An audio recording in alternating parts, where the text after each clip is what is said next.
Hi, Jan here again. I thought I'd talk to you, oh hang on, let me adjust the camera. I thought I'd talk to you today a little bit about being frugal. It's not something I normally discuss in my videos. And that's mainly because until about 6 months ago, when I started watching other people on YouTube doing frugal channels and recognised myself in them, that up until that point I'd actually just thought of myself as being a bit mean, you know, a bit of a skinflint. And I must say right now, I'm not saying that any of those people who do frugal channels are in any way mean at all. They are not. In fact, they seem to be some of the most generous people, you know, when they talk about things that they... Sorry, I'm still adjusting the camera here, but, you know, so it's a title that, you know, I didn't use for myself because it's just... I just always thought of myself as being just a little bit mean. I mean, as I've said before, you know, I was born shortly after the Second World War, and in those days... you know, even after the war was open, people were still very, very much in that make, do and mend mindset and not spending money that they didn't have and couldn't afford. And my parents bought a house when I was a baby, which meant that they had to pull their belts in so tight to cover the mortgage. Which, as a child, I knew that my friends lived in rented houses, and I knew that my parents had bought our house. And as a small child, I didn't know about mortgages and things. I thought we must be rich because we bought a whole house, and I couldn't understand that I didn't get as much pocket money as the other kids, or that I wasn't going on these amazing you know, they would all be going across to Spain and things, and I'd be in some bed and breakfast on the coast of England somewhere. But I just couldn't understand it. But I fully appreciate as an adult just how hard those early years were, when they had to not only buy the house, pay the mortgage, but also buy all the furniture and get a home going. You know, it's not a cheap thing to do, and I really do appreciate that. As a small child, my dad used to, when we came to the end of a bar of soap, as he got out a new one, he used to stick the old slither of soap onto the old one. Now that's something that I don't do because I've never been able to successfully stick the slither on. That was a talent that Dad had that I don't. Mum, as children, Mum would make us... I don't know why this camera keeps seeming to tilt down. I don't know if I haven't tightened something properly. Mum would make my sister and I dresses out of old curtains. And even as an adult, you know, my pagan robes were often made out of curtains that I'd picked up as boot sales, and I would just recycle the fabric from them. You know, to this day I'm quite happy to wear an old pair of curtains. Sorry, I've written notes down because I wanted to make sure that I covered all the points that I'd thought about. I think about these videos for so long, and so I thought I'd just make some little notes on cards, and it's so much easier to have cards that you can just chuck away when you covered that point. So, you know, as a child, things were tight, not because we were poor, but because we were very, very careful. I actually started work and earning my own money for the first time when I was 13 years and 13 days old, and I earned 13p an hour. A lot of 13s there, and I know for a fact it was 13 years and 13 days because it was the day that the country went decimal, and it was a job in a greengrocer shop. And so I remember the ladies coming in. It was an after school job, and I went in. My training was, there's an overall, go out and serve. I had no idea how to use the scales, how to use the till, nothing. There was no training whatsoever. Just put on this grubby old overall, walked out the front and said, hello, can I help you? But when it came to paying, you know, it was all completely different money. You know, it was a different monetary system. And all these women were saying, well, you're at school, you must know. But they hadn't told us anything at school, you know. I was just feeling my way through it just the way they did. But because that date and those things stuck in my mind, I've been able to go back and look. And yes, I was exactly 13 years old, 13 days before that happened. And I remember it being 13p an hour, because even in those days it was a pittance. Even then I was too young to legally earn any money, but I would rather work illegally for a pittance than not have any money. I wanted my own money, my own independence, but I had to work really, really hard for it. You know, I remember in school holidays doing a whole 40-hour week and earning like £5.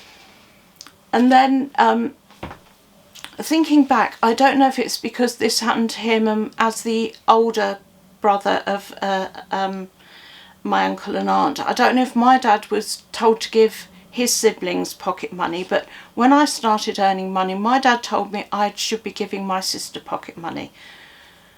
But she was 2 years older than I was, and I thought, not going to happen. So what I did instead, one Saturday during my lunchtime, I was on a little parade of shops. I walked down the parade, walked into the hairdressers, because I knew she was interested in hairdressing, and I said, have you got any vacancies for a Saturday girl? Yes, they had. I said, oh, I've got a sister. So I went straight home. Chris, you got a job, get down there and start. So, you know, my money's mine and I want to hang on to it. You know, if I've worked really hard for it, you know, I've got every right to hang on to it. So my whole life I've seen items that I've bought in terms of the value, the amount of money that it's cost me to buy them, but the amount of work and effort that I've put in to earn that money. You know, to me it all kind of comes together.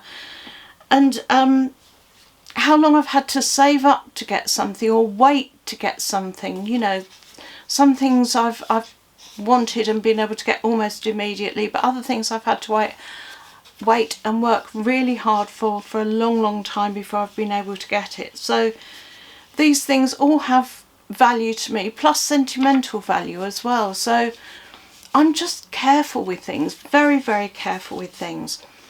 As a teenager, you know, when I was old enough to go to the pub with my friends, you know, and my friends were all drinking alcohol, it's never been a problem for me because I just don't like it.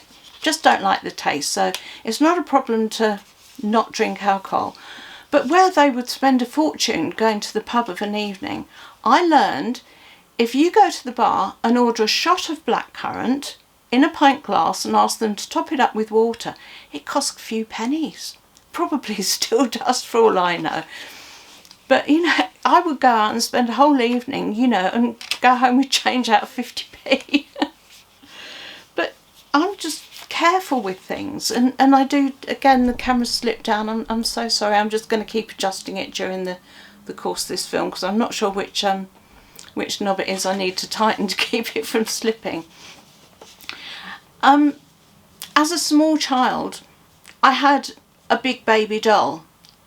My mum had dressed it in real baby's clothes, and it was a big baby doll, so it wasn't like tiny preemie clothes, it was like full size 0 to 3 month old clothing. And because I'd always been very, very careful with my things, when it came to having my own children, the first things they wore were my doll's clothes because they've been looked after. There's nothing wrong with them. I mean, dolls generally aren't very hard on clothes. So, you know, the little flannelette nighties that they used to wear, I think that's the first thing both of them wore when they came home from hospital. And people must be cringing and thinking, oh no, you didn't dress your children in doll's clothes. But yeah, until they grew out of them, I did. I still wear second-hand clothes now. This jumper that I've got on, I bought from eBay. I just like I don't like the colour, I must admit, but I like the size and the fit, and I'd bought a few others in different colours, so I just got this. It was cheap. And, you know, when you go into Marks and Spencer's and things like that and you see the price of things, I think, well, why wouldn't you? Why wouldn't you let somebody else take the hit of the first payment? And then the only things I actually buy new clothes wise are things that I know that I'm going to literally wear out. So underwear I'll buy brand new because I know that I will wear that until it's in the bin. Leggings, well, jeggings rather than leggings, I'll buy those new because I know that, again, I will wear them through until they're finished, so I'll get my money's worth out of those. But I'm also happy to hand clothes on to other people. I lost a lot of weight some years ago, and I had, you know, all these clothes that were in really good condition, whether I got them from new at the time because I was so big I needed to buy them from new, or whether they'd been bought from eBay or whatever. And I was happy to hand them on to other people, you know, because I knew how hard it was to get clothes in certain sizes. So I was happy to hand them on. So I'm not mean in that sense. I'm just mean in terms of spending and money. I don't like to buy Christmas presents or birthday presents for that matter. I very rarely buy birthday presents even. And that's mainly, and I don't do Christmas cards at all. Christmas cards just annoy me. I've got nowhere to put them, so I don't want them coming to me. And the years when I've spent hour upon hour writing out Christmas cards, I just thought, no, I'm not going to do it anymore, especially since I've started to develop arthritis in my right hand. You know, just the thought of holding a pen and writing for hours on end, I shan't do that. But it's more a case of I don't want to be locked into having to buy people things, you know, this obligation to spend a lot of money that sometimes I haven't had. You know, I've had times in my life where I've been less well off than I am now, you know, so I didn't like to feel the obligation to buy things. As I say, sorry, I'm just going to keep moving this camera. But on the other hand, I will be extremely generous at times when I know people need something and they not so much can't afford it themselves, but if it's somebody I really love, then I might give them something, a big present. You know, I've been known to give cars and brand new computers, you know, whereas I don't always buy those things for myself. Or, you know, certainly in case of cars, if I've got a car, I try and get a decent second-hand one. The one I've got now I bought in 2012, so I've had it 10 years, still going strong.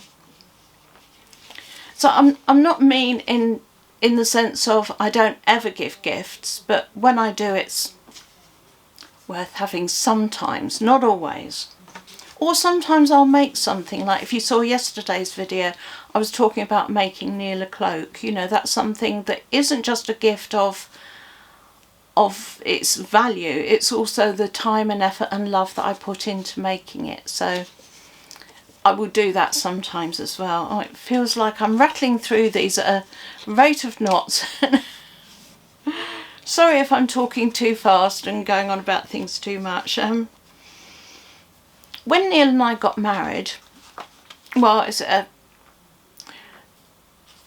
two different kind of weddings because we're pagan, and we got hand-fasted very early on in our relationship.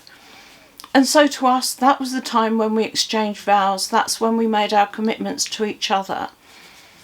So 6 years later on, we decided that we wanted to make things official, mainly in terms of if I'd been very ill at that point, and I was worried that if I died and I wasn't married to Neil, then it might be difficult for him to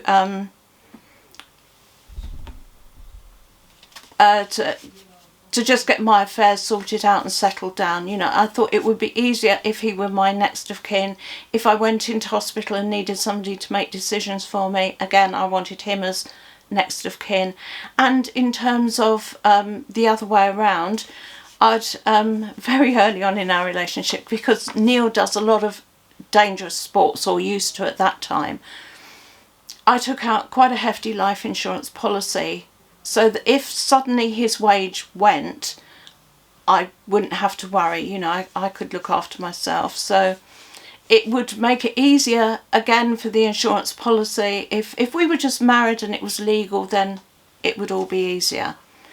But I'd had the big wedding with my first husband when I was a young bride. You know, I can't remember how old I was when I married Neil. It was, but I'd had all that before. And I said to Neil, is that what you want? Do you want the big wedding with all the guests? And he said, no, I just want to tie up the legalities. So we went and arranged it at the register office, and we just took the next available date, which by coincidence was the autumn equinox. And in the UK you have to leave it 3 weeks so that they can post notice of upcoming weddings. In the church it used to be they'd read the banns at the church service every week, so that anybody who had a reason for objecting had a chance to in those 3 weeks. So we had 3 weeks in between organising the wedding and the wedding itself. And when we booked the wedding, it was a case of, well, we don't really want anybody. We'll take the legal 2 witnesses, and apart from that we won't bother inviting anyone. But then I thought it wouldn't be fair on Neil's mum and dad, because it's their son, and it wouldn't be fair on them not to have them there if they wanted to come along. My parents had already been to my first wedding, they'd been to my sister's weddings, they lived hundreds of miles away, so I didn't think that they would bother coming. So it was safe to say to them, by the way, we're getting married on this date, and if you want to, you can, but don't feel obliged, thinking they won't come. But they actually did.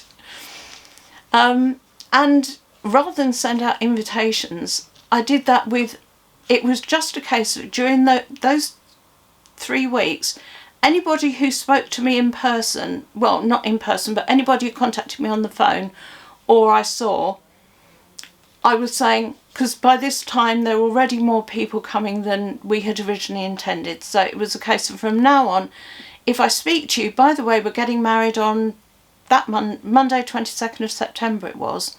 And it was a Monday lunchtime, so I thought nobody's going to want to come for a, Monday lunchtime wedding, they're not going to want to. But so I was just saying, if you want to come, you're very welcome to. We're going to the pub for a drink afterwards. Because it's lunchtime, we'll probably have a meal, but everybody's going to have to buy their own, because I'm doing this, everything I'm doing is on literally a shoestring. And the dress code for the wedding is jeans and t-shirt, and no presents, absolutely no presents. We already have a home, we have everything that we want. Please don't waste your money buying us anything. But if you want to come along, and if you want to come to the pub afterwards, you'd be very welcome to. In the event, about 30 or 40 people came along, which really surprised me. I think it was, I can't remember who it was, but somebody said, I don't have jeans and t-shirt, I'd better buy us up. No, no, no, don't buy anything. Just buy whatever you'd normally wear to go shopping in. Whatever you wear to go to the food shop is suitable to wear to the wedding. Okay. And as it turns out, people said afterwards, it was such a lovely, relaxed wedding. They didn't have to put any thought into it. There was no, shall I wear this, shall I wear that? Have I got the hat, the gloves, the handbag, the shoes? What shall I get for a present? There was none of that. And the whole wedding in its entirety, because I had to pay for the registry office and the official cost there. I bought a cake from Marks and Spencer's. It was just a plain iced cake, and I thought, well, everyone can just have a slice of cake. And in the pub I paid for 2 bottles of fizzy wine, and the whole thing came in for £100. I know it was 2003, so that's 20 years ago, isn't it? It just occurred to me it's 20 years ago. But even then, that was on the cheap. It didn't really cost us very much at all. But as I say, it was only dotting the I's and crossing the T's of a relationship that we'd already done our vows years and years before that. I think we were handfasted about 6 years before we actually got married. So I just couldn't see the point in spending a lot of money on something that had no actual meaning to us. Another thing that I've done is organise my entire, well, not funeral, rather it's a lack of funeral, because again, I don't see the point in spending thousands of pounds on on me after I've died. You know, it's not for me. I won't be there. I'll be gone. So my instructions are that as to have a cremation as soon as possible after my death, with absolutely no frills whatsoever. Neil can be there if he wants to.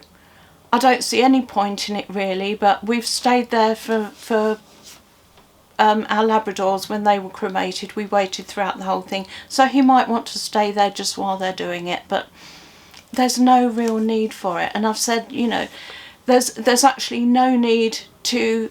I've already purchased a niche at the Long Barrow, which I'll talk about in another video, so I know where my ashes are going to, and there's no need to do that straight away. Do it when you're ready. Take your time. But you know, the funeral itself is minimal expense. I've even got to look into, do I actually need to purchase a coffin for it?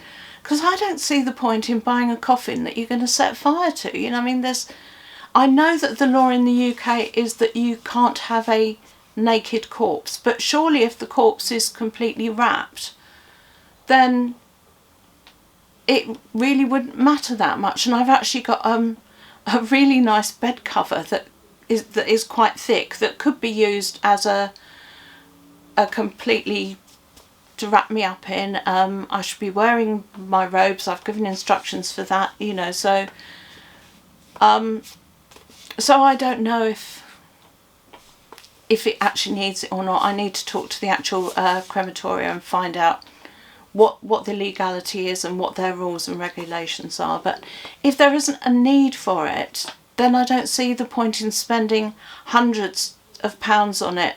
You know, even a cardboard coffin, they're not that cheap, you know, and I just don't see the point. You know, it's because I want to be cremated so soon after my death. It's not that I'm going to be laying in state with people coming to view me, you know. Anybody who wants to see me can come on YouTube. I'll be here forever, as long as YouTube is. So, you know, that again, you know, I just think of that as not being frugal, just being a bit mean, you know. But I think I'm not going to put my money aside for paying for funerals and things, because I'm not going to be there, and I don't want anybody else to go into debt and spend a lot of their money on it. You know, just do it as cheaply as it can possibly be done. The things that I value are the niche in the Long Barrow, which I've already paid for. My stone that covers the niche in the Long Barrow, that's what I wanted. That's what I've already paid for. That's done and dusted, so don't have to worry about that. I'm not always mean though. When it comes to, oh, hang on, I'm just glaring at the time, because my camera will turn off at 29 minutes, but I've got a few minutes left. So I just wanted to say I'm not always mean. When it came to my 50th birthday, I kind of go a bit cold at the thought of the surprise party, and I wanted my 50th birthday to be exactly the way I wanted it, so I organised it and prepared it. And what I did then was I rented a big house down in Cornwall, 14-bedroom house, invited friends and family to come along for a whole week. We had a whole week. We had a 40-foot indoor swimming pool. I arranged for John Morn, the Boscastle busker, to come along and entertain us one evening, you know, so we had live entertainment. We went to Rick Stein's for fish and chips. We did all sorts of wonderful things in that week, so, and that actually cost me thousands. But even then, I was happy to say to people, I would love you to come, you're very welcome to come, but I would ask you to give a contribution towards the food, because, you know, if there's 15 people there, to feed 15 people for a week, you know, that's not going to be a cheap thing. And people were happy to do that. And I said, and if you want alcohol, you have to bring it yourself. I don't drink, I'm not going to buy any. You want to drink, you're welcome to, you bring your own. So sometimes I do splash out on things that I really want to do.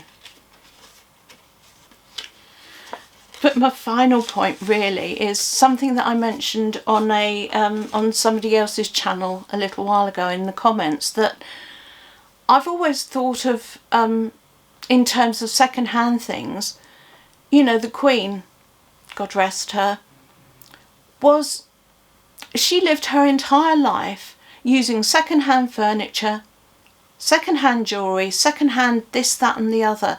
Even her shoes, her lady-in-waiting, one of her ladies would wear in for her. So even her shoes weren't kind of brand new when she put them on.